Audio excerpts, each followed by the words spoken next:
Students, today we will study the steps used for designing the journal bearing. First step is determine the bearing length by choosing a ratio of L by D. Here you have to choose L by D ratio as per your requirement from design data book. Now next step is check the bearing pressure P equal to W upon L into D from table for probable satisfactory value. So bearing pressure you have to choose from a table in design data book. जब हम numerical solve करेंगे तब हम design data book का use करेंगे और तब आप बेहतर समझ सकोगे. Third step is assume a lubricant from design data book and its operating temperature T0. This temperature should be between 26.5 degree centigrade and 60 degree centigrade with 82 degree centigrade as a maximum for high temperature installations such as steam turbine.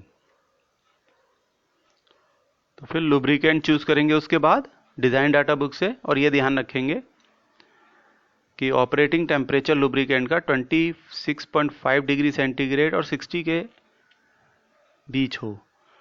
अगर high temperature installations जैसे कि steam turbine है, इसके लिए हम 82 degree centigrade भी देख सकते हैं. Fourth step is determine the operating value of Zn upon P for the assumed bearing temperature and check this value with corresponding value in table to determine the possibility of maintaining fluid film lubrication. हम उसके बाद value निकालेंगे Zn upon P की. It is the bearing characteristic number, और इसको हम check करेंगे design data book से. Next step, assume a clearance ratio C by D from table. Here table means the table from design data book. After that, in sixth step, we will determine the coefficient of friction. And after determining the coefficient of friction, in seventh step we will determine the heat generated.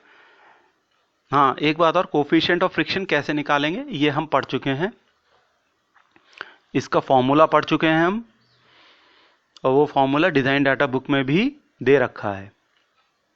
Seventh step, determine the heat generated. फिर heat generated निकालेंगे. This also we have already studied in our previous videos, और इसमें भी हम design data book से formula use कर सकते हैं directly. Next step is determine the heat dissipated. ये भी हम निकाल लेंगे, we have already studied this. तो ये मेरे पुराने वीडियोस आप ज़रूर देख लें. ये हीट जनरेटेड और हीट डिसिपेटेड आपको सिखाया था कि कैसे निकालना है. कोफिशिएंट ऑफ फ्रिक्शन का भी फॉर्मूला लिखा था, Sommerfeld number. Bearing characteristic number के बारे में भी बताया था, Zn upon P. And I have shown you a table from which we can determine the value of L by D, C by D. तो उन वीडियोस में आप जरूर जाएं एक बार और, थॉरोली देखना है उन वीडियोस को, तभी आप ये आगे प्रॉब्लम सॉल्व कर पाओगे. Ninth step is determine the thermal equilibrium to see that the heat dissipated becomes at least equal to the heat generated. तो heat dissipation should be equal to heat generated. In case the heat generated is more than the heat dissipated, then either the bearing is redesigned or it is artificially cooled by water. तो इसका क्या अर्थ हुआ, अगर heat generated ज़्यादा है in comparison to heat dissipated तो क्या हो सकता है, बियरिंग में थर्मल डिफॉर्मेशन हो सकता है. As a design engineer this is our responsibility to avoid this thermal deformation. और इसको अवॉइड करने के लिए हमें बेयरिंग रीडिज़ाइन करना पड़ता है।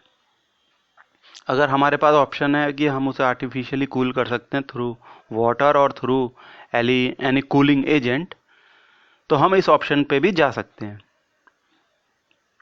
लेट्स सी, जब हम डिज़ाइन प्रॉब्लम करेंगे तब आप बेहतर समझ पाएंगे।